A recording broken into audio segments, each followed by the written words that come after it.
Bien, vamos entonces a comenzar. Primero que todo, les doy las gracias a todos y cada uno de ustedes por estar aquí, una vez más, por sumarse a las locuras que se me ocurren a mí después de tanto tiempo, algo más de 2 años. Recordarles algunas cuestiones previas. La primera es que aquí, tal como lo decía en el afiche, no vamos a hablar de cuestiones de fe, sino que vamos a hablar de historia. Porque además yo no puedo discutir con las creencias de cada uno de ustedes, eso es imposible. ¿Mm? De manera que vamos a restringirnos estrictamente al aspecto histórico. Luego, si alguien quiere usar eso para lo que le parezca pertinente, ya es asunto de cada uno. ¿Mm? Digo esto fundamentalmente para que después en las preguntas no aparezca ustedes ya me conocen, pero igual a alguien le puede pasar de pronto. Es que yo creo que, porque su creencia es como sus gustos, es como si discutiéramos, no sé, sobre fútbol, ¿m? Para que nos quede entonces sumamente claro. Bien, el tema que nos va a ocupar hoy entonces son las causas históricas de la muerte de Jesús. A eso es lo que estamos convocados y a lo que yo les invité. En el afiche de promoción decíamos que normalmente, ¿no es cierto?, uno tiene una serie de ideas preconcebidas en la cabeza de por qué mataron a Jesús. Y las ideas más normales son que para redimirnos, que murió porque así lo quería Dios. Y esas son eh, materias teológicas y no materias de la historia. Lo que vamos, como dije, a hacer aquí es preguntarnos qué es lo que sucedió desde el punto de vista histórico, no desde el punto de vista de la fe. Y sobre todo vamos a preguntarnos si es que detrás de la condena a muerte de Jesús hubieron o no causas políticas, porque la tradición nos lo ha mostrado siempre como una cosa o como una cuestión puramente de orden teológico, que si murió porque era un blasfemo, que si... Pero se nos aparecen varios problemas, tal como decía ahí, ¿no? ¿Puede morir crucificado a alguien solo por predicar el amor al prójimo? Sonaría por demás extraño, ¿no?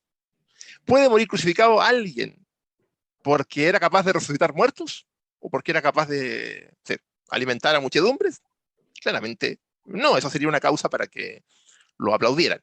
Pero antes que avancemos más en el tema, hay una cosa que yo necesito hacer con ustedes y es que como a lo largo de la charla yo voy a hacer una serie de afirmaciones diciendo esto es histórico, esto no, esto pudo pasar, esto otro no, no quiero que esas afirmaciones suenen a un antojo mío como que si de dónde me lo saqué, que si se me ocurrió esta mañana. Por lo tanto, lo primero que vamos a hacer es conocer los criterios que la investigación utiliza para determinar qué hechos de la vida de Jesús son históricos y cuáles no, cuáles son pura teología y cuáles tienen que ver con un fenómeno histórico. Permiso. Para que podamos entonces entendernos sobre, sobre qué bases trabaja la investigación histórica para preguntar sobre Jesús. Y recuerden que la investigación histórica se pregunta sobre Jesús igual que si preguntara por Aristóteles, por Alejandro Magno, o por José Miguel Carrera, o por José Miguel San Martín, del mismo modo. Yo aquí no les voy a presentar todos los criterios, son algunos más, pero voy a presentar los que son pertinentes para este caso que vamos a estudiar ahora, y que son básicamente también, diría yo, los más pertinentes en general para saber qué hechos de los que aparecen narrados en los textos tienen mayores probabilidades de ser históricos y cuáles no.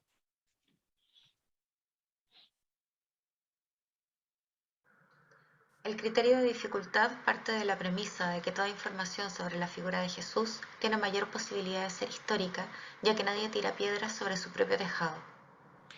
¿Qué quiere decir este criterio? Básicamente que cuando los textos bíblicos nos digan un dato que va en contra de la divinidad de Jesús o que habla mal de él, tiene mayores probabilidades de ser histórico. Yo siempre pongo este ejemplo. Si alguien te está vendiendo un automóvil y te dice, mira, el automóvil que te estoy vendiendo es tremendamente económico, nunca ha sido chocado, qué sé yo, es muy cómodo, es fácil de manejar. Pero si luego te dice, mira, pero tiene un detalle, la luz de freno no funciona, hay que cambiarla, tú puedes dudar de todas las cosas positivas que te dijo, porque pueden ser mentiras y te las puede estar diciendo solo para que le compres el automóvil. Ahora bien, en lo que no te puede estar mintiendo es en que la luz de freno falla, porque eso le tira en contra su propia venta, ¿no es cierto? Entonces, eso quiere decir el criterio de dificultad, que cada vez que veamos una información negativa sobre Jesús, esa información es más probablemente cierta, a razón de que quienes escribieron querían, comillas, vender el producto. Como yo les digo siempre, los textos bíblicos o los textos del Nuevo Testamento, están diseñados para vender, comillas, perdón por lo quizá brusco para alguien del término, pero para vender un producto que es Jesús Mesías. Entonces, todo lo que arruine esa venta es más probablemente histórico. Vamos ahora con el segundo criterio, rechazo y condena. Criterio de rechazo y condena. Este parte de la premisa de que siendo la crucifixión un hecho históricamente indubitado, todos los datos que nos ayuden a explicarla y que sean coherentes con ella tienen mayor probabilidad de ser históricos. ¿Qué quiere decir esto? Hoy día ningún historiador serio duda de que Jesús murió crucificado. Como ese dato es una roca histórica, de la que no dudamos, entonces todo lo que nos apunte en esa dirección y lo que nos lleve a explicar ese hecho que sabemos que es histórico, tiene mayores probabilidades de ser un dato verídico. Cualquier cosa que nos ayude a explicar la muerte en cruz de Jesús es más probablemente histórica. La razón, como dije antes, muy simplemente, es que si eso es un hecho cierto, todo lo que confluya con ese acontecimiento tiene mayores probabilidades de ser cierto. Vamos con el siguiente. Criterio de plausibilidad contextual. Este criterio se sustenta en que todo aquello que encaje con los usos y costumbres de la época tiene mayores probabilidades de ser histórico. ¿Qué quiere decir esto? Que todos los acontecimientos que se narran en los textos del Nuevo Testamento, que encajen con lo que sabemos del uso y costumbre de la época, tienen mayores probabilidades de ser históricos. ¿Por qué? Por una razón obvia. Si sabemos que eso ocurría, pongo un ejemplo. Hoy sabemos que los romanos solían crucificar a sediciosos políticos. Es decir, sabemos que dentro de las formas de ejecución romana estaba la crucifixión. Por lo tanto, decimos, la crucifixión es un hecho que encaja con el contexto cultural. Pongo un ejemplo inverso. El que hubieran mujeres alrededor o muy cerca de la cruz de Jesús o algún discípulo, no encaja con lo que sabemos del contexto histórico, porque por todos los datos que tenemos, los romanos no permitían la cercanía de familiares ni de adherentes al patíbulo. Ese es el criterio de eh, plausibilidad contextual. Pongo un último ejemplo. Si alguien me dice que qué sé yo, en un partido de fútbol, en los años 80, había una persona con un celular tomando fotos, yo voy a decir, no, eso no encaja. Los celulares en los 80, no, creo que ya existían, pero no eran de uso corriente como hoy. Vamos entonces con el siguiente. Criterio de patrones de recurrencia. Este criterio indica que aquella información que aparece reiterada en distintas fuentes y formas a lo largo de los evangelios tiene mayores probabilidades de ser histórica siempre y cuando ellas no respondan al interés teológico de los autores. ¿Qué quiere decir este criterio que quizás es un poquito más complejo? Que toda aquella información que se reitera a lo largo de los textos, es decir, que aparece en parábolas, en discursos de Jesús, en milagros, tiene mayores probabilidades porque es un motivo que se va repitiendo, que va haciéndose recurrente. Pongo un ejemplo. La idea del reino de Dios aparece en parábolas, aparece en milagros, en los discursos de Jesús. Por tanto, es probable que esa idea del reino provenga efectivamente de Jesús y sea una idea histórica. Ahora, fíjense bien en lo que decía en la última parte, siempre y cuando esta reiteración no sea algo que obedezca al interés teológico de los autores. Por ejemplo, la idea de que Jesús predijo su muerte, si bien aparece varias veces, y alguien podría decir, bueno, fue un patrón recurrente, sí, pero esa idea de la predicción es algo que los evangelistas querían transmitir. Tiene una carga teológica demasiado fuerte. Por tanto, en este criterio hay que dejar fuera, o hay que tener siempre la salvedad de que es aquello que se repita, pero que no obedezca a la teología del autor, es decir, que no sea propaganda. Javi, no sé si quisieras habilitar los micrófonos por si alguien tiene aquí alguna pregunta, alguna duda. ¿Por qué digo esto? Porque resulta que es muy importante que esto que les expliqué quede claro para lo que vamos a abordar en lo sucesivo. Si los criterios se entienden, luego va a ser mucho más sencillo que puedan decirme o que puedan más bien comprender adecuadamente la, las ideas que voy a expresar en lo sucesivo. Si alguien quiere preguntar algo, se desmutea y lo pregunta.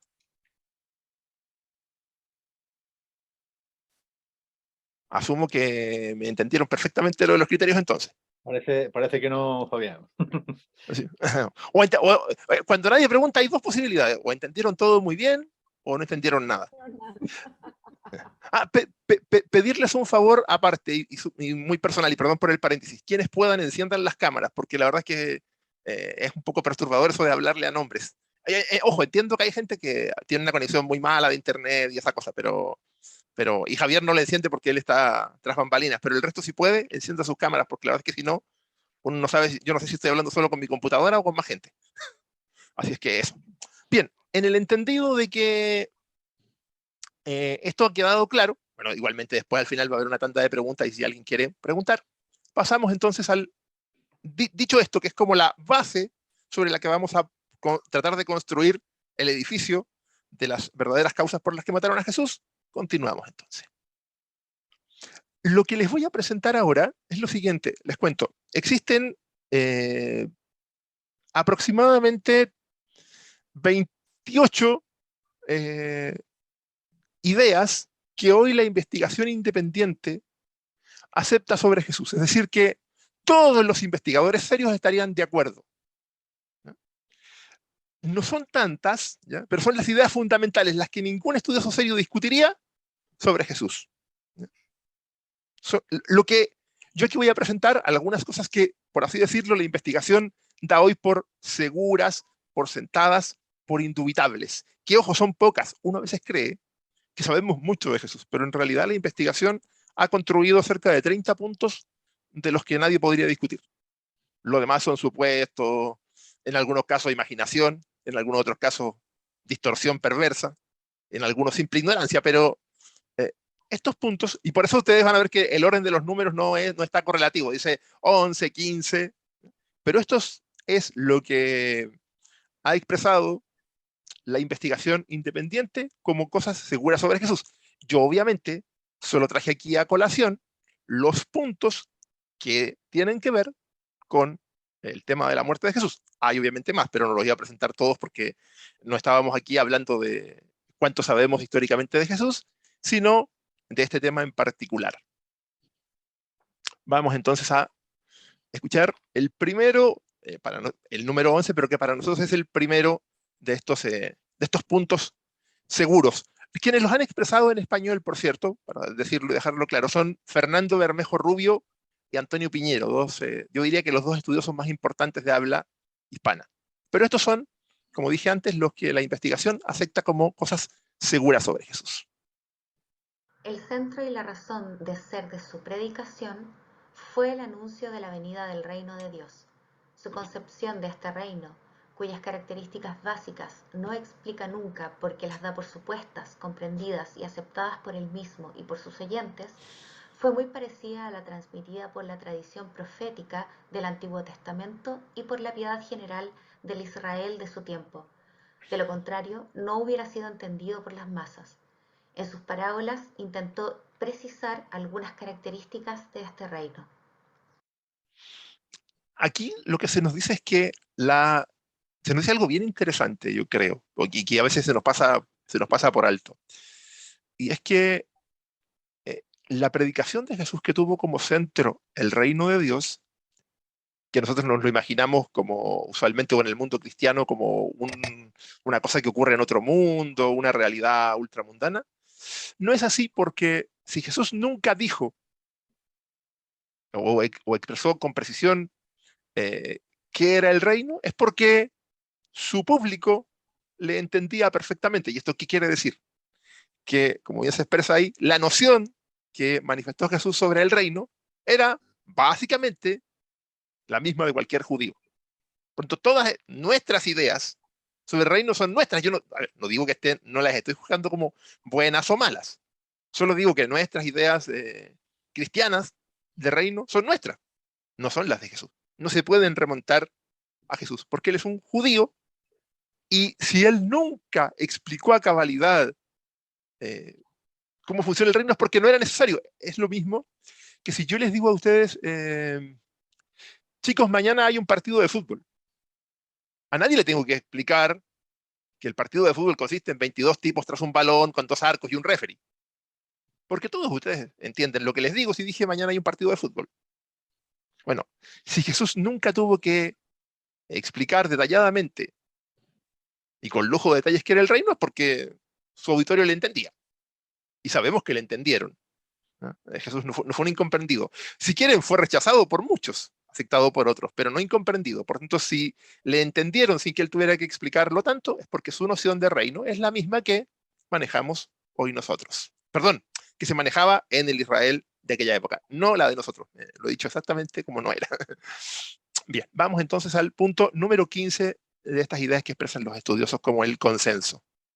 Comprendió el reino de Dios, cuya venida se anunciaba como una realidad de carácter integral, como una entidad no meramente espiritual.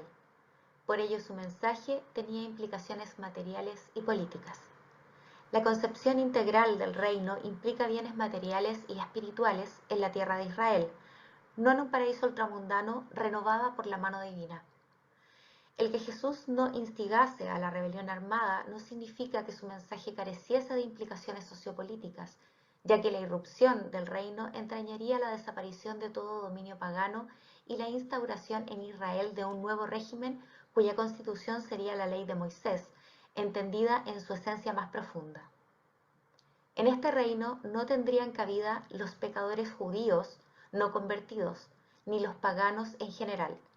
El que Jesús no creyera en un levantamiento armado contra Roma no significa que fuera amigo de los dominadores y que sus simpatizantes e incluso sus discípulos dejaran por ello de ser claramente antirromanos. Aquí tocamos con un punto central ya de nuestro tema en sí mismo, el punto 15 del consenso de los historiadores.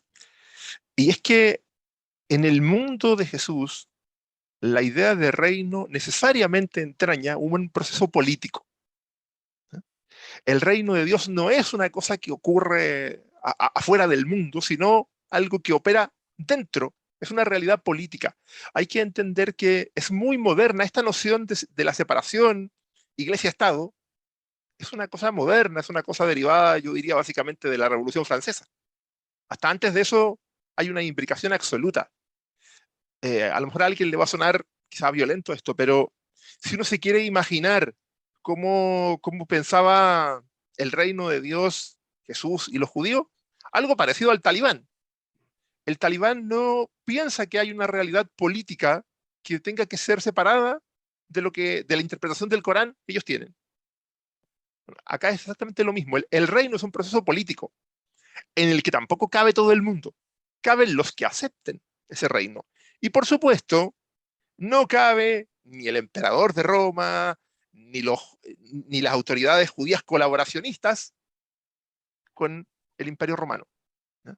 Caben quienes acepten la propuesta del reino, que es una propuesta de implicancia política. Ojo que el César de Roma también se atribuía condición divina. Lo que les quiero mostrar en definitiva es que no existe en aquel mundo, como en casi todo el mundo antiguo, una realidad política separable de una realidad espiritual o religiosa como la entendemos hoy. Y eso es básicamente lo que se nos dice ahí. Y se expresa claramente, ¿no es cierto?, en este criterio cuando dice que Jesús no instigara directamente una toma del poder por las armas, no quiere decir que fuera colaboracionista con los romanos para nada. Vamos con el punto 23 de estos acuerdos de los especialistas. Desde Galilea, Jesús fue a Jerusalén en la Pascua de su último año de vida, hacia el año 30 después de Cristo, sea para celebrar la fiesta, para predicar o en espera de la instauración del reino, aunque no para morir. Jesús no anunció su muerte de manera programática ni la pretendió. Tales anuncios son inserciones posteriores en los evangelios, como se deduce del comportamiento de los discípulos y de Jesús mismo en el relato de la pasión. Aquí hay un punto central que tenemos que tener claro. Jesús ni buscó su muerte, ni la predijo. Todas las predicciones que encontramos son agregados de los evangelistas después de que los hechos pasaron, para explicar el problema de que su candidato a Mesías hubiera muerto crucificado. Dicho de otra forma, las supuestas predicciones que hace Jesús de la Pasión son como cuando alguien da el resultado de un partido de fútbol con el diario del lunes. Es porque ya pasó, o como dicen los españoles, honrando a Javier, predicciones a toro pasado. Claro, si ya pasó, claro que puedo contar. Si yo te digo que si yo escribo ahora la historia de Chile y digo que en 2010 hubo un terremoto, no hago ninguna predicción. Cuento algo que ya sucedió. Entonces Jesús ni programó su muerte, ni la anunció de modo alguno. Después, quienes escribieron la historia pusieron en la boca de Jesús dichas predicciones, pero eso lo hicieron los autores de los textos, no Jesús. Recuerden lo que vimos antes de los criterios. Vamos con el siguiente punto entonces del acuerdo de los historiadores. Fue arrestado y decidida su ejecución por motivos de índole sociopolítica.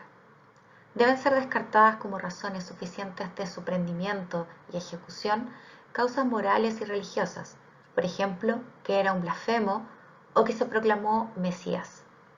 La acción en el templo en el delicado periodo de una fiesta religiosa de importancia hizo temer peligros mayores a las autoridades de Jerusalén.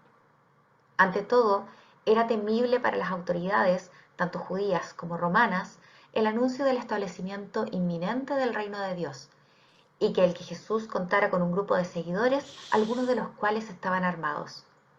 Lo que motivó la detención y ejecución de Jesús como Mesías, Rey de los judíos, la denominada entrada triunfal en Jerusalén, fue el peligro que para el orden público supusieron su negativa a pagar el impuesto a los romanos, las implicaciones políticas de su mensaje y su acción en el templo. Aquí, en buena medida, con el punto 25 del acuerdo de los historiadores, estoy casi dando, digamos, la clave de... Después lo que haré es fundamentarla, pero estoy casi diciendo, bueno, no yo en realidad, el acuerdo de la investigación de por qué lo mataron. Las causas son de orden político, son su pretensión de sacar del poder a las autoridades romanas y a la élite judía y que se instalara en el poder el gobierno divino, una teocracia. El mundo que soñaba Jesús era una teocracia. Esa es su idea, es una teocracia. Por eso decía lo de los talibanes, que a uno, claro, le parece molesto y todo, porque uno ya vive en un mundo occidental, pero esa es la noción. Y hoy sabemos que, tal como decía en ese criterio, ¿no es cierto?, el negarse a pagar el tributo al César, la entrada en Jerusalén y el asunto con el templo, son las cuestiones que llevan a la muerte de Jesús. Y como dije, este es el acuerdo de la investigación. Yo sé que suena quizá un poco violento, un poco fuerte a lo mejor para más de alguien, porque claro, tenemos un desfase de 200 años, ha dicho algún estudioso, entre lo que podríamos llamar la catequesis y lo que la investigación hoy día nos dice, donde se ha ocultado, digamos, toda la dimensión sociopolítica de la muerte de Jesús. Bien, les propongo que hagamos un descanso de unos 8 minutos para que vayan a hacerse un café, a tomar algo. Lo que sí pedirles, no se, no se salgan de la reunión para que Javier no tenga que volver a admitirlos. Simplemente nos tomamos un pequeño descansito y luego regresamos para la segunda y última parte donde tengo que justificar un poco más todas estas cosas espantosas que he dicho. Así es que nos tomamos un descansito de 8 minutos y yo... ¿Te parece si retomamos, Javicho? Sí, ahí Ok, está. sí, porque ya pasaron los 8 minutos, así que podemos, podemos retomar. Bien, hacemos entonces un pequeño repaso de lo que vimos. Vimos, ¿no es verdad?, un par de criterios en la investigación, que son aquellos que nos permiten elucidar, ¿no es cierto?, qué cosas tienen mayores probabilidades de ser históricas y cuáles son pura, perdón, cuáles son pura teología de los autores. Y acto seguido, y es lo que terminamos de hacer ahora, yo les presenté lo que la investigación histórica considera como acuerdos absolutos de aquello que sabemos sobre Jesús. Y eso es lo que eh, habíamos repasado hasta ahora. Y aquí, ¿no es cierto?, en la última, en el punto 25 de ese acuerdo estaba la centralidad de un par de eventos: la entrada en Jerusalén, la expulsión de los mercaderes del templo y la negativa a pagar el impuesto, como factores que explican o nos ayudan a explicar la muerte de Jesús. Son los que vamos a entrar a conocer o a mirar a partir de este momento.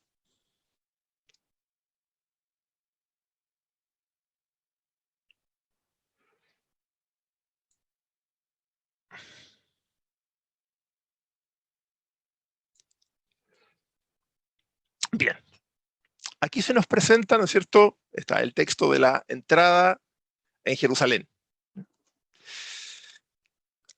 En este texto yo presenté el texto de Marcos porque es el más antiguo, ¿ya? No son todos exactamente iguales, ¿ya? Hay pequeñas diferencias, matices entre unos y otros, pero básicamente en este texto aparecen varias cosas que son interesantes. La primera es que se alude a que Jesús entra a la ciudad en tiempos cercanos a la Pascua, montado en un burro, que regularmente era la cabalgadura de los reyes. Y este es el único momento en que Jesús acepta directamente su implicación como Mesías regio. Cuando se le indica hijo de David, es porque se está aceptando, ¿no es cierto?, que eh, él está dejando que se le llame Mesías. Insisto, con la carga política que eso tiene. Tenemos que sacarnos de la cabeza la idea de Mesías como si fuera un redentor para otro mundo. No estoy diciendo si eso es así o no. Estoy diciendo cómo operaba en el mundo judío. En el mundo judío y en el mundo de Jesús y en la cabeza de Jesús operaba como una realidad política. Por tanto, este es un gesto de proclamación de Jesús como Mesías y como rey, como autoridad política. Este gesto, hoy sabemos históricamente que debió haber sido hecho por poquitas personas, no por una multitud enorme. El Evangelio de Juan cuenta que toda la ciudad salió a recibirlo. ¿Por qué no pudo haber sido hecho por una multitud enorme? Se preguntarán ustedes. Por una razón muy sencilla. Si en este hecho se hubiera visto involucrado una multitud gigantesca de personas, Jesús hubiera sido detenido en el acto, porque no hubiera podido permitir la autoridad romana, siempre vigilante, que viniera un sujeto a decir: oiga, yo soy el rey, para fuera el emperador Tiberio, fuera Poncio Pilato, porque yo, en nombre de Dios o esperando la intervención divina, voy a gobernar. Por tanto, lo más probable es que fuera un gesto más bien de carácter simbólico. ¿No? No pudo ser un gesto multitudinario porque de serlo le hubiera significado el arresto inmediato. Ahora, por criterio de dificultad, sabemos qué ocurrió. Porque si Jesús aceptó la proclama, si los evangelios nos cuentan que acepta una proclama política, cuando los evangelios trataron de despolitizar a Jesús todo lo que pudieron, entonces debemos, digámoslo así, caer en la cuenta de que lo más probable es que la entrada de Jesús en Jerusalén fuera un hecho histórico, con la carga política que tiene. Un pequeño excurso que no aparece aquí y que es problemático, y que es el tema del asno. ¿Ya? Porque, bueno, otro día hacemos un curso especial de la entrada de Jesús en Jerusalén, pero solo para que se enteren, para que vean cómo los evangelios van creando cosas. Si uno lee el evangelio de Mateo, lo que deduce es que entró montado en dos animales, porque lo dice claramente. Que entró montado en dos burros, o en un burro y en una cría, da lo mismo, pero que entra montado en dos. El tema de que entrara montado en un asno se ha discutido mucho entre los especialistas por el tema de que tampoco era fácil conseguir un asno. Digámoslo así, por aquella época, el caballo era el tanque de la época, era la forma en que entraban los reyes y que se usaba para combatir. Y el asno sería parecido al carruaje, ¿no? O como diríamos en Chile, al Ford Galaxy que usan los presidentes. Entonces, este gesto tiene una carga política. ¿Ya? Jesús es proclamado como hijo de David y se habla claramente del reino de Dios. ¿Ya? Hay una proclama probablemente solo de los que venían con él desde Jerusalén. La exageración de que la ciudad entera lo proclamó, eso es probablemente sea más bien, o casi seguro, una exageración por lo que dije. Si hubiera sido un acto tan enorme, hubiera terminado arrestado allí mismo. Así que debió ser un gesto del que se enteró poquita gente, pero que ciertamente debe haber sido hecho porque Jesús ahí asume su condición de agente mesiánico. No sabemos si de Mesías, para ser más preciso, pero sí de agente mesiánico, de un sujeto que juega un rol, insisto en esto, un rol político religioso, aunque parezca yo majadero. En aquella época no existe la separación. Son los dos roles al mismo tiempo, no ocurre separado. Vamos entonces al siguiente texto. La expulsión de los mercaderes del templo. Aquí ocurre una cosa bien interesante. Cuando nosotros nos imaginamos la expulsión de los mercaderes del templo, la gente tiende a pensar que eran como si hoy día echáramos de un templo a alguien que vendía zapatos, camisas, celulares. Como que Jesús echó a unos tipos por hacer algo impropio, inadecuado del templo. Pero resulta que no, porque a los que dicen, o en lo que están de acuerdo todos los textos, es que expulsó a los vendedores de animales y a los campistas. Bueno, pero resulta que los vendedores de animales y los campistas jugaban un rol adentro del culto judío. ¿Por qué? Porque los judíos tenían que comprar los animales para el sacrificio y hacer ofrenda en el templo. Ese comprar los animales y hacer ofrendas en el templo no se podía hacer con cualquier moneda. ¿Por qué? Porque muchas de esas monedas tenían impreso la cara de la autoridad romana. Por lo tanto, debían cambiarla por el sequel de Tiro, que era una moneda sin la cara del emperador, sin rostro del emperador. Entonces, el cambista le permitía al fiel judío comprar los animales para el sacrificio. Con esto que he dicho, ya también se entiende por qué los vendedores de animales eran fundamentales. Si los judíos tenían que sacrificar un animal y tenían que viajar al templo, no iban a venir cargando el animal durante kilómetros, ¿no? Sin avión, sin tren, sin automóvil. Tenían que comprar el animal allí mismo. Entonces, los vendedores y los cambistas se parecen más al diácono de una iglesia, o al pastor o al cura. Es decir, gente que juega un rol fundamental dentro de. Y hay otro problema con este gesto que hace Jesús, y es que ataca el corazón del mundo judío, el corazón religioso, pero también el corazón político. Insisto, el mundo judío de Jesús se ve como una teocracia. Por lo tanto, para decirlo en términos simples, el templo es como si fuera la Basílica de San Pedro y la Casa Blanca al mismo tiempo. ¿No? Quiero decir con esto el centro del poder político y el centro del poder religioso. Entonces, cuando Jesús, que además, ojo, históricamente no sabemos exactamente qué hizo, ¿eh? Sabemos que hace un gesto de rebeldía contra el templo. Dado que cada evangelista lo presenta distinto, hoy no sabemos qué fue exactamente lo que hizo en el templo. Pero sabemos que hizo algo que resultaba chocante. Se manifestó contra el templo. ¿Qué hizo en esa manifestación? No sabemos, ¿no? No sabemos por qué, porque si uno lee el Evangelio de Marcos, escrito en un contexto para romanos, dice que abrió el templo para todas las naciones. El problema es que eso no es lo que dice Juan, eso no coincide con lo que dice Lucas, que presenta a Jesús enseñando en el templo. Mateo crea otro relato para señalar que Jesús purifica el templo. Por tanto, hoy no sabemos qué hizo en el templo.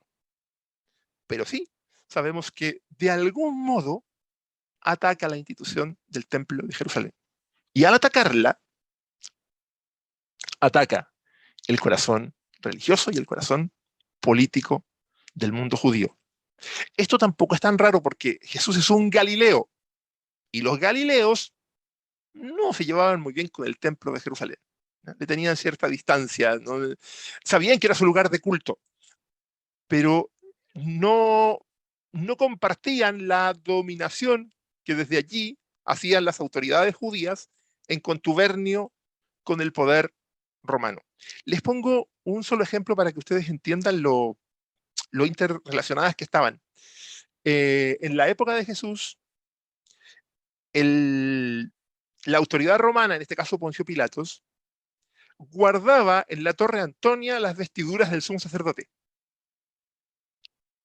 y se las entregaba al sumo sacerdote solo para que se le daran fiesta. Se dan cuenta cómo esas vestiduras tenían un valor político, porque si hubieran sido solo un objeto religioso, ¿qué le importa a la autoridad política romana lo que hagan los judíos con sus vestiduras? No, sí le importa, porque esas vestiduras tienen carga política. Es una doble autoridad. Por tanto, Jesús lo que hace allí es ponerse en serio peligro, ¿no? Porque pone, ¿no es cierto?, en cuestión, se arriesga mucho al hacer esto, ¿no? Se arriesga excesivamente cuando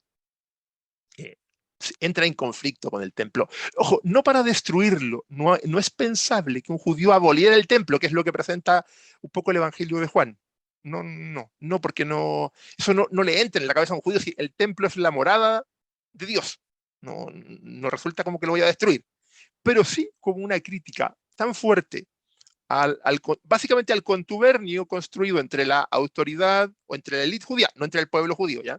La élite judía y el poder romano.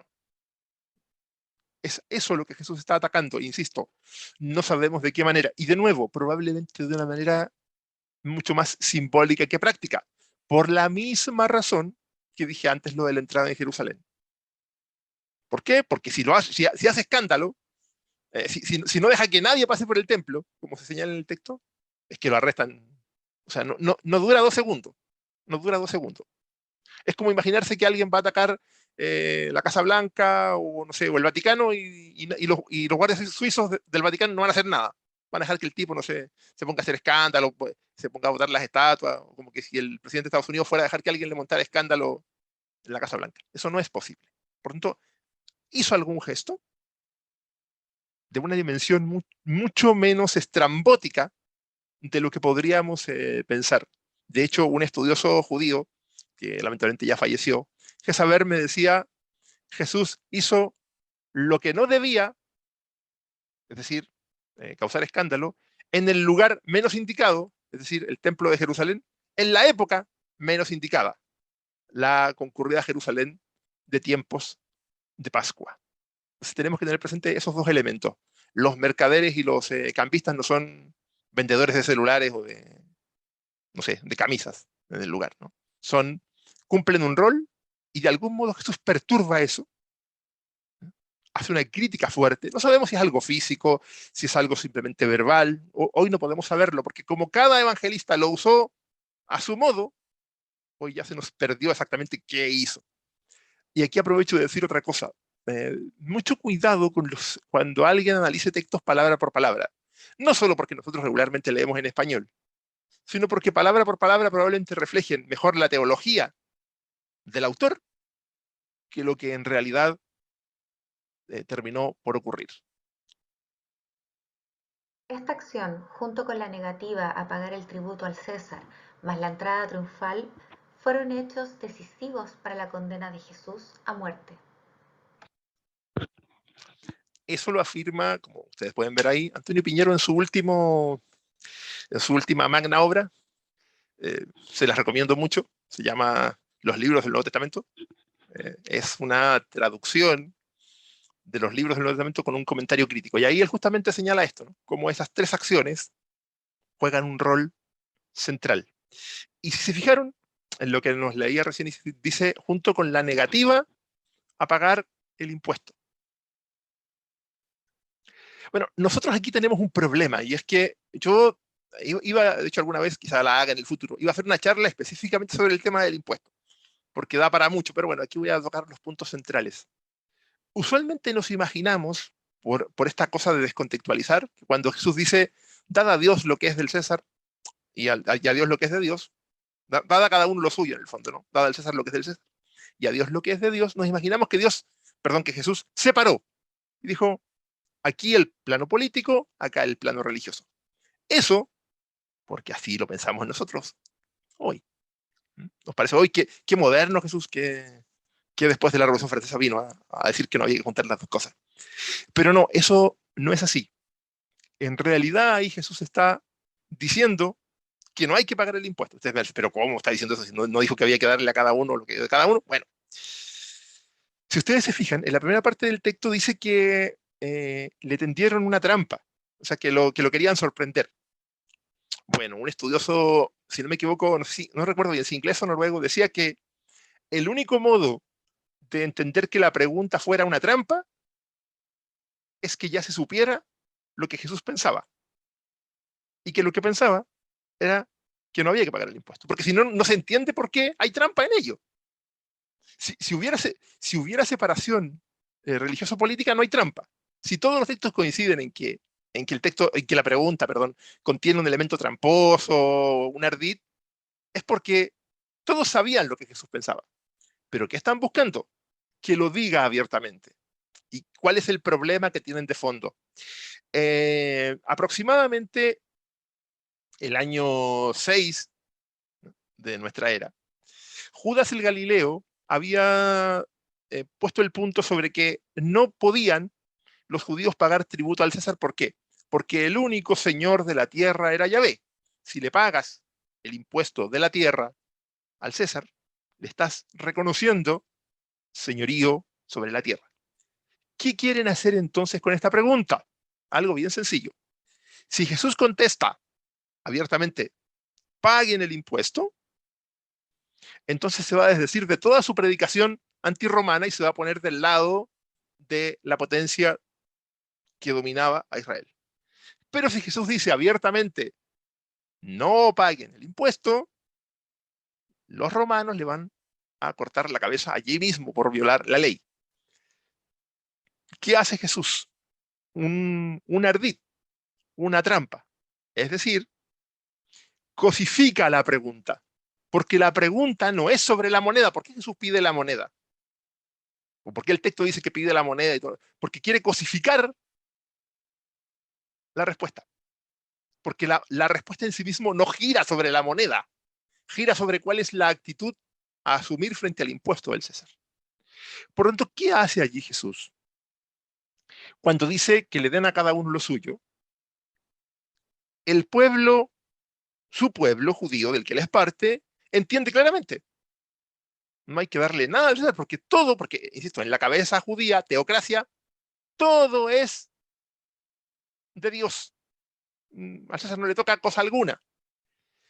Ojo que las autoridades judías y romanas también lo entienden, por eso después en el juicio dicen que a Jesús se le acusa de haberse negado a pagar el impuesto. Cuando ustedes leen los relatos de la pasión, dice que una de las acusaciones que le hacen a Jesús es que se niega a pagar el impuesto.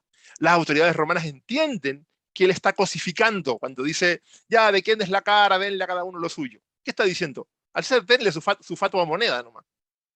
Está esquivando. Ojo, ¿para qué esquiva? Para que no lo maten. Por eso hace una respuesta civilina. ¿No?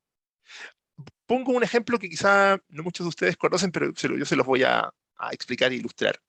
La primera vez que Juan Pablo II visita Polonia, el gobierno polaco le prohíbe hacer alusión a un movimiento político llamado Solidaridad, liderado por aquella época por Lech Walesa. Era un movimiento de derecha. Y el gobierno polaco admite que Juan Pablo II, que era obviamente polaco, como ustedes saben, vaya, pero le dicen, pero usted no puede de ninguna manera apoyar el movimiento liderado por Wałęsa, cuyo nombre del partido político era Solidaridad. ¿Qué hace Juan Pablo II? Dice, ok, yo voy a cumplir eso. Pero luego en un discurso, todo el rato dice, Dios es solidario con la humanidad porque la solidaridad es un valor importante, y usa de manera manida la palabra solidaridad. Claro, cumplió formalmente, nunca apoyó a Wałęsa y al movimiento, pero todos los que lo escucharon sabían que el uso manido y reiterado de la palabra, cuando correspondía dentro del lugar y fuera del lugar, tenía un sentido. Ahora, claro, la autoridad política no le pudo decir, oye, que usted rompió el acuerdo. No, no, un momento, yo nunca apoyaba a Wałęsa y al partido Solidaridad. Mencioné la solidaridad como valor humano. Todos sabemos que esa es una trampa. Acá es exactamente lo mismo. Jesús hace una trampa para poder escapar, para poder seguir vivo. Cosifica y dice, denle a cada uno lo suyo. Los romanos lo entienden, pero no lo pueden apresar porque él no ha dicho formalmente, no lo paguen. Y su audiencia judía entiende lo que él dijo. Todos entienden, pero él lo dice de una manera civilina para seguir vivo. Y la razón más fuerte de esto, como dije, es que esta idea de que hay una separación no cabe en la cabeza de un judío. No es posible, de un judío de esa época, no sé cómo operarán ahora, la verdad, no me meto con eso porque lo desconozco. Pero en la cabeza de un judío de esa época no cabe la separación entre el poder político y el poder religioso. Es un imposible para ellos. ¿Se entiende? Por más que para nosotros nos parezca raro. Yo, a más de algunos de ustedes que han estado en charlas conmigo, siempre digo, no se imagine a un hombre de la antigüedad como un ser con túnica y sin internet, pero pensando como nosotros. No. Piensa distinto, tiene una cosmovisión distinta. No solo tiene otra ropa y no tiene tecnología. No ese es el problema. Es que tiene otra cabeza. Y en esa cabeza no hay separación entre religión y política.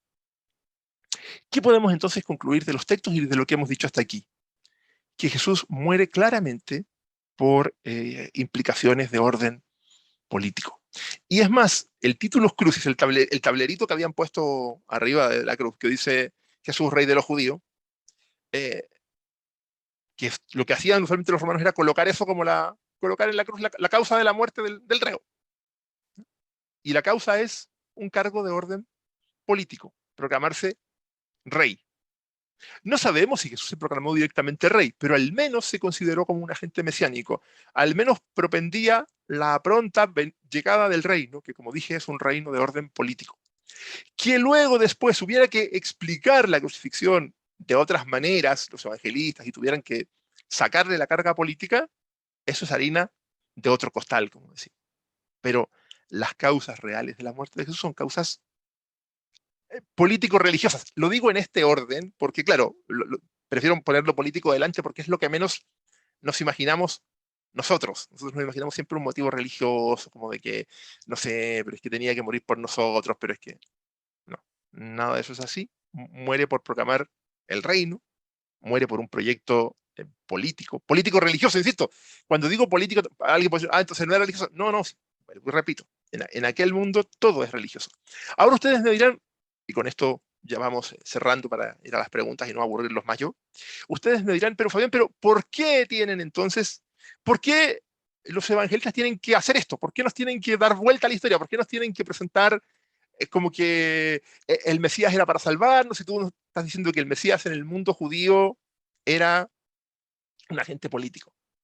Bueno, por una razón muy simple. Con la muerte de Jesús, el proyecto que tenían Jesús y sus seguidores fracasa. Se va al tarro del basurero. Y la cruz se convierte en un problema. Que haya muerto en cruz se convierte en un problema grave, porque fracasó. Dios lo abandonó y falló patéticamente. Entonces, quienes habían andado con él tienen que explicar de algún modo esto de que el reino nunca llegó, porque Dios nunca bajó con sus ángeles, eso nunca ocurrió. Porque se descubrieron que Jesús había muerto y entonces seguían gobernando los romanos. O sea, el reino nunca llegó. O sea, lo que dijo este Galileo nunca pasó. Jamás. Y se quedaron con un problema, porque en el mundo judío el Mesías es un rey, es un gobernante. No es un sujeto espiritual, es un gobernante. Y fracasó espantosamente. Entonces ahí había que arreglarlo. había que intentar resolverlo porque el problema era no menor, y es lo último que vamos a ver, la cuantía o la calidad del problema. El árbol, en cuanto proveedor de la materia prima donde eran colgados o empalados los condenados a muerte, era signo de maldición cuando se utilizaba como patíbulo. El colgado mancilla la tierra santa, pues es maldito por Dios. El Nuevo Testamento dice que Jesús tomó esta maldición sobre sí por causa de los transgresores. Aquí está la explicación. Ocurre que el que moría en un madero, según dicen todos esos textos bíblicos, fundamentalmente Deuteronomio, era un maldito.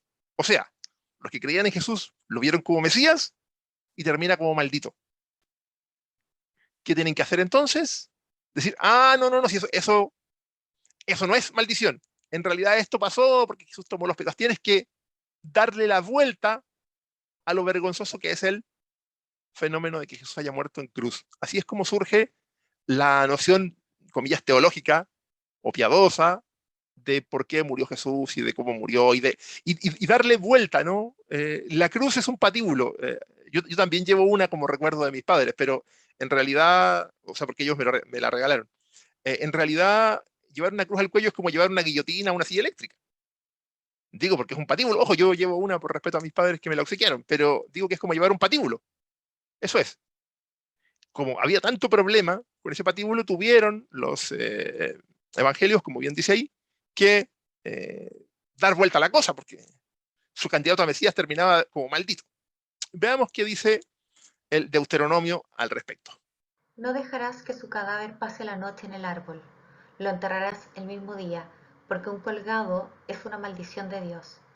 Así no harás impuro el suelo que Yahvé, tu Dios, te da en herencia. ¿Se fijan el problema que iban a tener los seguidores de Jesús para decir que Jesús es el Mesías? No solo era que el reino nunca había llegado, porque si después de la muerte de Jesús iba un discípulo a decir, oiga, ¿saben qué? Jesús es el Mesías. ¿Y el reino dónde está? Porque yo no lo veo, aquí siguen gobernando los romanos. ¿Cuándo vino Dios a gobernar? ¿Dónde está? Sino que, oye, tu candidato a Mesías, ¿cómo murió? En una cruz. Alto. Nuestras escrituras dicen en el Pentateuco, en el Deuteronomio, que es un maldito, así que no te creo. El tipo no era Mesías por ninguna parte, sino que era un maldito a los ojos de Dios.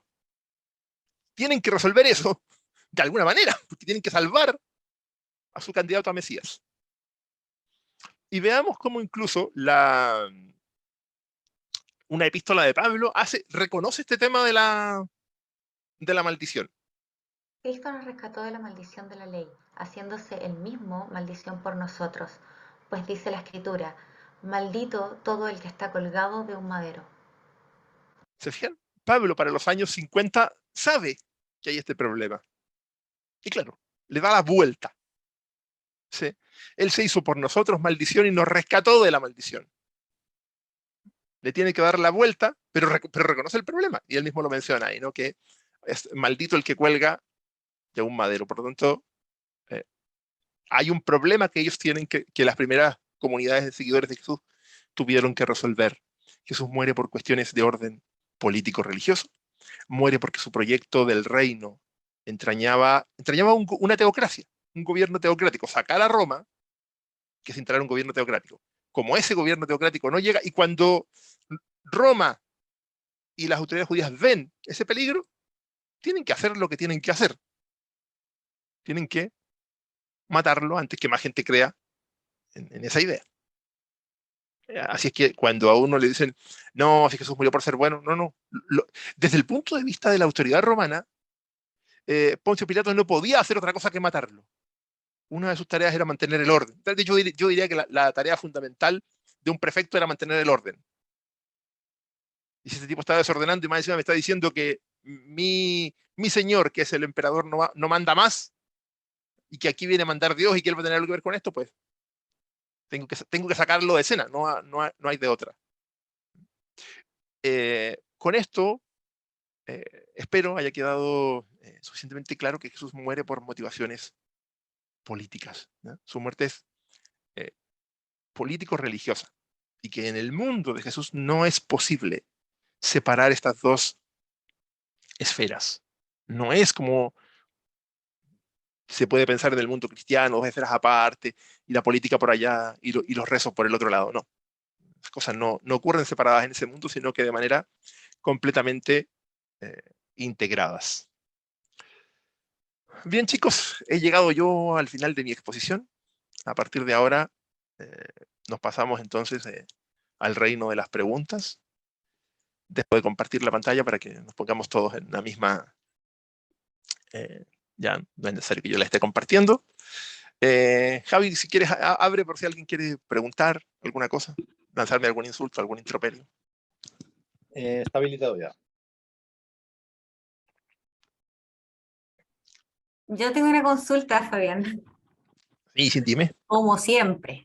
Está bien, está bien, está bien, está bien. A mí me parece maravilloso, yo siempre lo he dicho, me parece maravilloso ver a Jesús como un rebelde. Me gusta más esa parada de Jesús que como te la pintaron en la Biblia, ¿ya? Lo encuentro más emocionante. Pero después de escucharte, de las explicaciones que nos mencionaste, por ejemplo, tengo mis dudas aquí anotadas. Por Está bien, ejemplo, está bien. el que él haya entrado a Jerusalén, a Jerusalén en un asno y que no haya habido tanta gente, por ejemplo, haciendo este recibimiento, no significa de alguna forma que fue un fracaso, o sea, no lo ven como un fracaso. Y lo otro es, ¿por qué Jesús lo acepta sabiendo que quizás podía finalmente terminar muerto? ¿Ya? Ahora, es solo para mencionarte el tema. Esto me llevó a una pregunta más amplia todavía, ¿ya?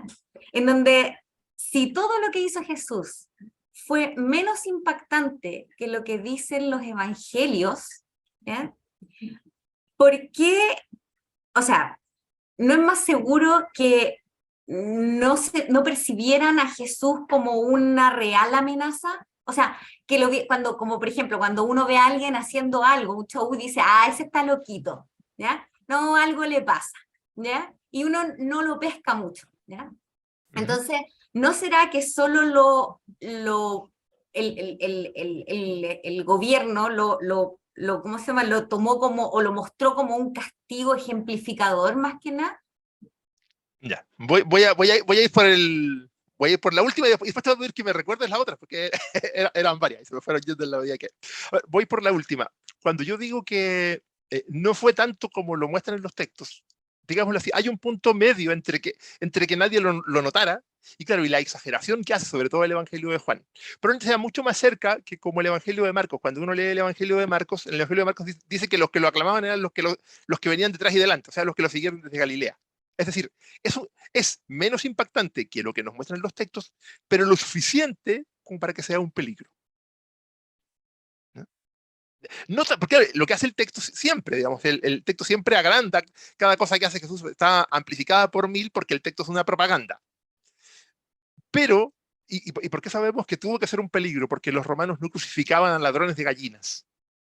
Si Jesús murió en cruz y ese dato es seguro, entonces, de algún modo, por una razón que de hecho hasta cierto punto se nos escapa, como yo dije, no sabemos exactamente qué hizo, cuál fue el alcance. Sabemos que los evangelios lo exageraron, pero lo que hizo y lo que dijo Jesús fue lo suficientemente perturbador como para que lo consideraran peligroso, además por otra razón.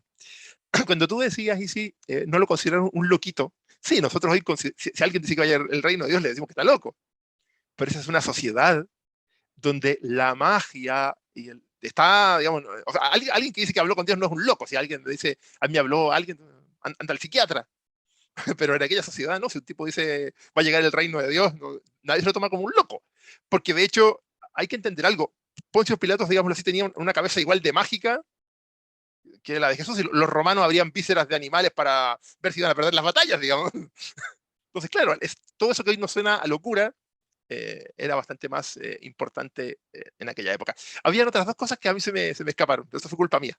Sí, no, con eso me respondes la anterior, pero para hacerte la última pregunta que tengo es, Jesús, o sea, no sé si se sabe, a lo mejor no lo sabes, pero Jesús, ¿él decide hacer todo esto? ¿Es parte como de un grupo? ¿Alguien decide que Jesús va a ser el Mesías? Esa es mi pregunta. Ya. A ver, lo primero es que hoy no sabemos si Jesús se consideró a sí mismo Mesías o no. Sabemos que sí es seguro que él consideró que jugaba un rol en la llegada del reino. ¿Cuál rol exactamente? No sabemos. Sus seguidores probablemente, casi seguro, lo consideraron Mesías. Hay que separar entre lo que él haya considerado de sí mismo y lo que el resto consideró. Casi seguro sus seguidores lo consideraron Mesías. Él probablemente se consideró más bien un agente mesiánico. Y sí, él, digamos, hizo estas acciones. Ahora me acordé de una parte de tu pregunta anterior. Sí, Jesús, comillas, decide ir a Jerusalén y estas últimas acciones él decide hacerlas. Ahora, ojo, cuando tú me preguntabas hace un segundo atrás, pero ¿por qué las hizo si sabía que podía morir? Bueno, porque probablemente, si bien Jesús podía intuir que había un riesgo, al ser y insisto, si aquí ofendo a alguien, me disculpo de antemano, un fanático religioso tiende a no percibir bien el peligro. Porque en la cabeza de Jesús está que Dios va a intervenir. O sea, lo que hace Jesús es, digamos así, buscar provocar de algún modo la intervención divina. Eso es lo que él cree que va a pasar.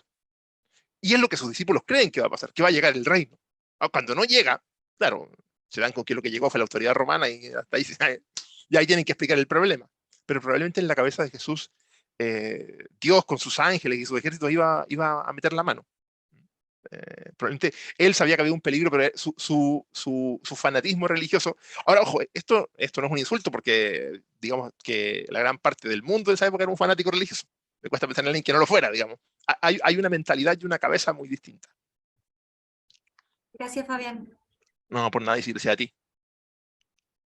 ¿Alguien más quiere preguntar algo, insultarme por alguna cosa? Yo. ¿Alguna duda? ¿Se Sí, escucha o claro. no? Sí, te Hola. escucho yo te escucho Hola, ¿cómo perfectamente, están? por lo menos. Fabi, mira, un poco en relación a las preguntas de Isis. Eh, Jesús se supone, no sé, cuando llega con el burro, yo no sé si él sabía o no sabía lo que iba. Y ahí quiero recalcar los tres párrafos que tú leíste. Si yo sé que voy a causar cierta controversia, ¿no es cierto? O voy con cierto ánimo. No entro por la puerta delantera, por la puerta grande, aunque eran pocos seguidores, con 10 seguidores. Entro por la puerta trasera. Y ahí hay un momento en el que también me da cierta controversia el que él en algún momento, bueno, y hay más textos obviamente que tú leíste tres nomás, en el que él va como muy de frente. Por ejemplo, el tema en el templo, ¿no es cierto? Él va de frente, aunque no sea tan grande el evento, ¿no es cierto?, que provoca, pero va, digamos, de frente. Y después cuando le hacen las preguntas de las monedas, como que esquiva. Entonces, eso también me crea ciertas dudas. Entonces, él sabía lo que iba, no sabía, entra de frente, pero algunas veces se esquiva y se cuida, y otras va, obviamente, directamente en contra no sé, del poder político que imperaba en ese momento. Entonces, tengo como esas ciertas dudillas. Uh-huh. A ver, vamos por partes. Sobre esto de a veces se cuida y a veces va de frente, eh, voy a responder un poco lo mismo que le dije a la Isi. Nosotros a veces pensamos con lógica. Voy a repetirlo otra vez. Un fanático, claro, a veces hace una acción muy reflexiva, como huir o cuidarse, y otras veces se tira de cabeza. Ahora, no sabemos si en los relatos, porque hoy, cuando alguien pregunta, a ver, para decirlo en términos claros, si alguien dice históricamente Jesús entró en Jerusalén con proclamación mesiánica, sí. ¿Cómo? ¿Cuántos iban? ¿Por dónde entró? Es parte del relato y literalmente nunca lo sabremos. Por lo tanto, tampoco sabemos si alguna vez fue tan de frente. Sabemos que lo que hizo causó escozor. Probablemente cuando se acumularon las tres cosas, ¿por qué digo que el escozor debió ser relativo? Porque si causa un acto de frente en el templo o en la entrada, como dije antes, lo matan ahí mismo. Por tanto, fue algo así como una acumulación, ¿no? Hace un pequeño gesto hace un pequeño gesto al entrar, hace un pequeño gesto en el templo, hace otro con lo de las monedas, y este ya es como too much, párala. Porque si alguno de esos gestos hubiera sido tan potente, eh, habría terminado arrestado mucho antes. Y además hay que pensar siempre que, como dije, cuando uno dice que la entrada en Jerusalén es histórica, no se dice nunca del texto, de la narración, sino de lo que subyace abajo. El texto siempre tiene carga ideológica, carga de propaganda. Hoy no podemos saber qué tan escandaloso fue, y claro, y qué tanto se cuidó, pero yo creo que probablemente fue siempre más bien prudencial para evitar la muerte, intentando provocar un escozor suficiente, pero que no lo llevara a la muerte. Y sobre si sabía, a ver, sobre si sabía a qué iba, no sé, como estaba antes en un criterio, él nunca viajó a Jerusalén a morir. Viajó en la confianza de que con algunos de sus gestos, Dios bajaba con sus ángeles y se cargaba a los romanos. A veces eso no pasa, digamos. Y insisto que cuando uno intenta pensar de manera lógica, como lo haría hoy, si uno fuera un estratega, ¿no? Como un político actual, eh, no podemos aplicarle ese criterio a un sujeto que es un fanático. Y la lógica de un fanático no es siempre muy... Como que a veces le acierta, ¿no? A veces toma una medida que es muy prudente, otras veces mete la pata del cabo al rabo. Eso. No sé si lo dejé claro o no.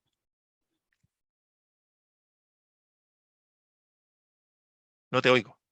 Desmuteate. Muchas gracias, sí, sabes, gracias. Sí, está bien. Por nada. ¿Alguien más que quiera preguntar? ¿Nadie más? No sé si lo hice muy bien o muy mal, porque cuando alguien me pregunta... A mí me sorprendió el ¿Sí? el tema de la purificación del templo, de las dudas que hay acerca de exactamente qué hizo.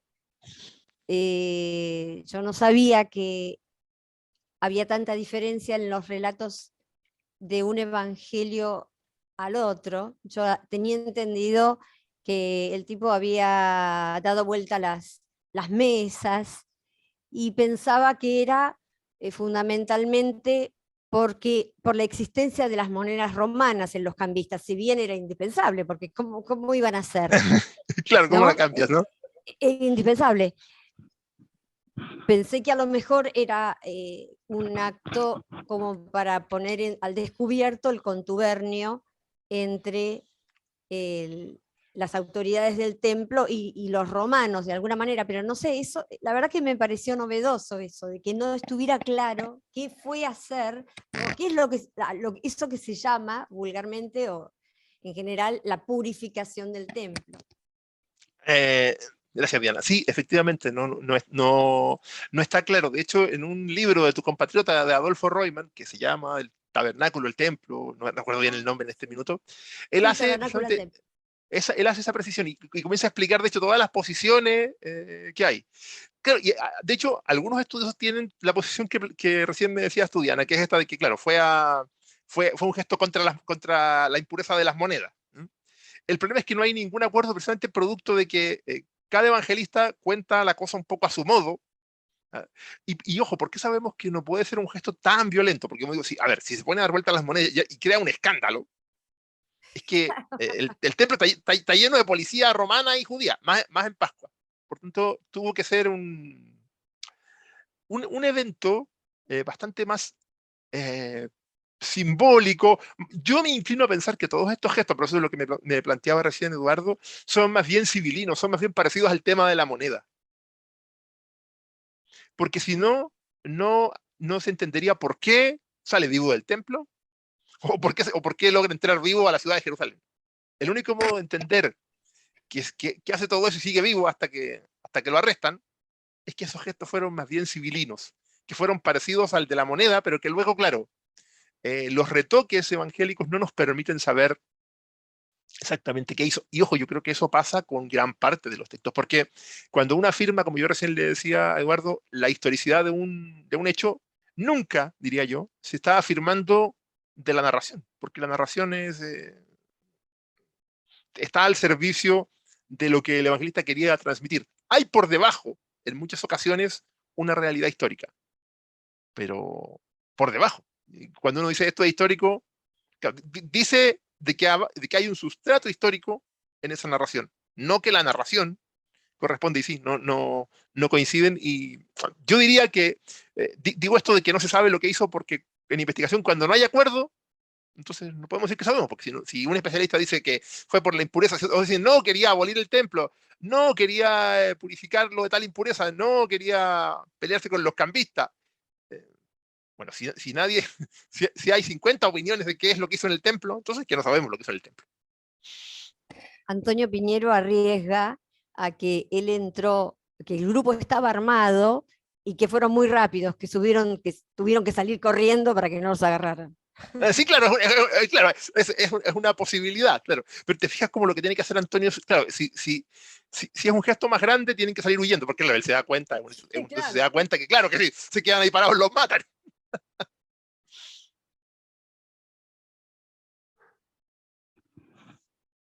Te has ido, Diana, al parecer, no te oigo. No dije nada, no dije Ah, nada. ya, creí que habías dicho algo. Bien, ¿alguien más que quiera preguntar, bombardearme por alguna causa? Golpearme por decir cosas inadecuadas. Bueno, en vista de que no hay más preguntas. Sí, Yo sí. tengo entonces una consulta. Sí, dale. A lo mejor es súper simplona la pregunta, pero yo no creo que Jesús haya sido el único Jesús, ¿cierto? Deben haber habido más rebeldes Sí, como claramente, él. sí. O sea que Jesús podría haber sido cualquier otro. ¿Tú te refieres a si había más tipos como él? Sí, ¿A o eso? sea, estoy hablando de que aleatoriamente él fue seleccionado como el autor o sea, como el autor, como el protagonista del evangelio, de los evangelios, pero podría haber sido, no sé, Miguel, ¿ya? Sí, No sí. Jesús, a eso me refiero. Con cualquier Había otro tipo. más, supongo, y él fue seleccionado a lo mejor hizo estas tres grandes acciones y no como Miguel que hizo solo dos, no sé, o que hizo, o que Sí, sí. metió menos bulla, a eso me refiero. Así sí, entiendo. A ver, es muy interesante tu pregunta, Isis, por una cosa que los cristianos tenemos muy metida en la cabeza, y es que Jesús es un unicum. Alguien a quien le pasaron cosas que no le pasaban a nadie más. Y los cristianos imaginan que el único crucificado de la historia es Jesús, lo cual no es cierto. Y después imaginan que el único rebelde era Jesús, lo cual no es cierto. Ahora, Jesús es El único uno más. candidato a Mesías. Claro, cosa que tampoco es cierta, porque habían candidatos hasta debajo de las piedras. Eh, la razón por la que nosotros, digámoslo así, conocemos a Jesús más que a otros rebeldes es, digámoslo así, tuvo mejor prensa y tuvieron una gracia.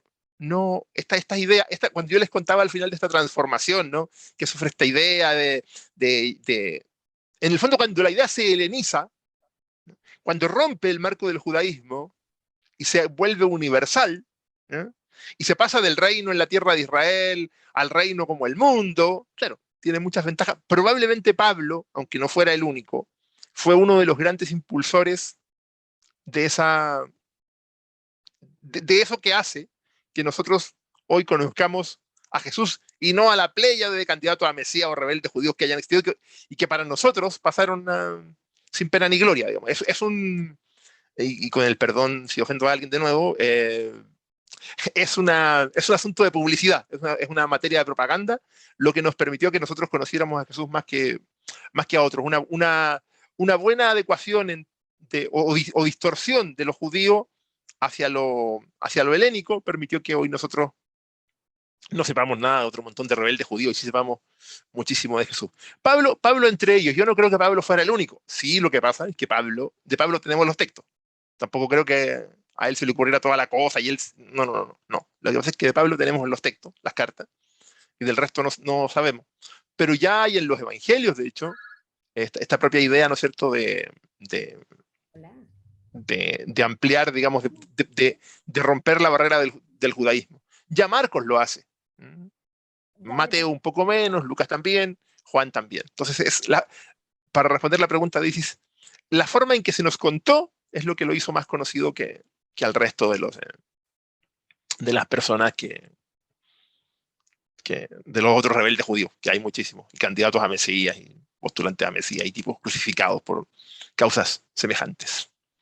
Tuvo buen publicista, buen marketing, buen Sí, diseñador. sí, es un efecto de marketing, sí. Yeah. Sí. Y es fundamentalmente el efecto de haber, porque claro, si a ti te tratan de vender un Mesías judío que va a hacer que haya una teocracia judía, ¿a quién le importa eso? A los judíos, quizá, pero a nadie más. Ah, claro, si tú dices, no, espere, el reino ya no es para los judíos, el reino es para todo el mundo. La cosa es más interesante. ¿Ya?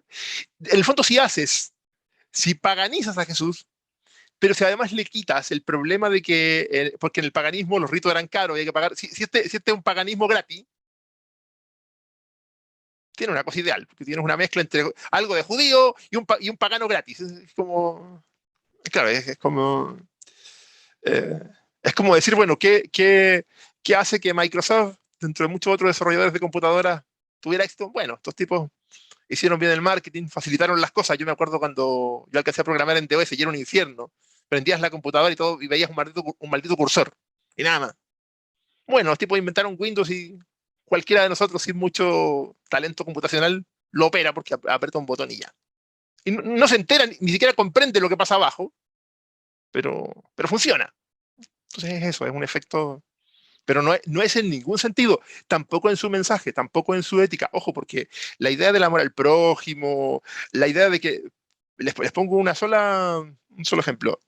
Cuando uno piensa que, ay, no, que Jesús inventó la idea del amor al prójimo, no, eso no lo inventó Jesús, de la tradición judía. Ninguna enseñanza de Jesús se puede sacar del marco del judaísmo. De hecho, Gilel fue el que dijo que toda, toda la ley consiste en no hagas a otro lo que no quieres que te hagan a ti, lo demás es comentario. Bueno, eso es... yo sé que puede sonar un poco chocante para algunos, pero en verdad, si uno revisa en serio, nada de lo que dijo Jesús está fuera del marco del judaísmo. Otra cosa es que después el cristianismo haya hecho unas relecturas que lo acomodan y que lo hacen y que lo van actualizando. Como esto, por ejemplo, a lo mejor para más de alguien fue una novedad que yo le dijera, no, si Jesús pensaba una teocracia. En la cabeza de Jesús no entra una democracia occidental, no usted va, vota, elige un sujeto como presidente y elige un parlamento. No, está loco. Dios tiene que gobernar. Es una teocracia. Por eso dije, aunque pueda sonar fuerte, el talibán, con lo cual no quiero decir que sean las más prácticas, pero sí la misma lógica. La lógica del talibán. La lógica del talibán es que la sharia, la ley musulmana, debe gobernar todos los aspectos de la vida. Bueno, esa es la lógica del mundo judío del tiempo de Jesús y es la lógica de Jesús. No una lógica postmoderna, así como hoy sí gobernémonos de una manera democrática. No, no, no, no. No hay nada de único en Jesús. Pasa que nosotros conocemos a Jesús y no a los otros. Claro, Y claro. eso es todo. Y nosotros pensamos además que Jesús no era un judío y nos lo imaginamos como un cristiano. Y hemos hecho una serie de relecturas para permitir que la figura siga siendo válida hoy. Y perdón por lo que voy a decir de nuevo. Esto va ya no para los más creyentes, sino quizá para los menos. Esta noción, que yo mismo alguna vez la defendí, pero esta noción de un Jesús pro personas de diversidad sexual, también la verdad es que es un invento bonito, pero es un invento. Suena muy bien, ¿no? Pero es un invento. Si le hubieras preguntado a Jesús, Jesús diría que ese sujeto no entraba en el reino nomás. Porque eso es la cabeza de un judío del siglo I. Nosotros no podemos andarle achacando a Jesús todos los avances que ha tenido la sociedad humana. Es como, yo siempre me burlo de esto diciendo, es que es como si alguien se imaginara a un Jesús ecologista. Porque pongo el ejemplo de la ecología. Porque es ridículo. El mundo de Jesús es enteramente biodegradable. No tiene ningún problema de hidrocarburos. Pero el mundo de Jesús se biodegrada solo. No, claro. Jesús es ecologista. No, pero en la cabeza de Jesús el problema ecológico no es cómo va a ser ecologista si el problema ecológico, el cambio climático y los hidrocarburos y los plásticos no existe. Todo lo que el tipo conoce es biodegradable. Entonces, en la cabeza de Jesús no hay problema ecológico. No se nos olvide nunca que Jesús vive en un tiempo y en una época. Ojo, lo último, con lo cual no quiero decir que estas actualizaciones que podamos hacer sean nocivas. Algunas de ellas son muy buenas, otras no tanto, pero son siempre actualizaciones. No lo que el Jesús histórico pensaba o quería o decía. Eso. Muchas gracias, Fabián. Como siempre, una excelente charla. Por nada, Isi, gracias a ti. ¿Alguien más? ¿Nadie más? Bien, vamos entonces a ir cerrando. Yo antes que terminemos, quisiera darles las gracias a todos ustedes por estar ahí, por subirse generalmente a cosas que se me ocurre hacer a mí. Así que muchas gracias a todos y cada uno. Bueno, especialmente a Javi por estar ahí tras bambalinas facilitando que todo esto sea posible. A la Isis que colabora con los PowerPoint. La hermosa voz que ustedes oyeron, obviamente, ahí es la de ella. Si los PowerPoint la hiciera yo, serían una cosa espantosa. Quedarían muy feo. Así es que eso es una gracia de ella, gracias a cada uno de ustedes. Bueno, y también gracias a dos personas que no estuvieron hoy aquí, pero que también se sumaron al proyecto, pero no pudieron estar. Regina y Ana Karina, que no están aquí con nosotros, pero que se sumaron al proyecto y luego verán esta grabación en diferido. Ha sido, como siempre, un placer. Si alguien tiene otra pregunta, bueno, después todos van a recibir el enlace.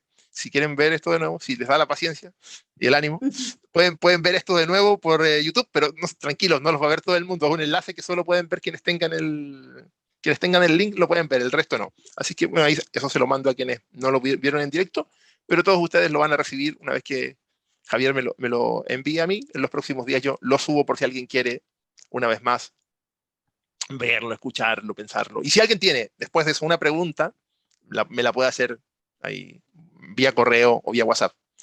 Así que eso, chicos. Sin otro particular, muchísimas gracias a todos por estar ahí y será hasta la próxima. No voy a decir cuándo, porque la última vez que dije terminé en el pabellón, así que no. Todavía me acuerdo la última vez que dije eso, un 25 de marzo de 2021. Y dije lo que iba a pasar en los meses siguientes. ¿Ya vieron? Nada, eso pasó.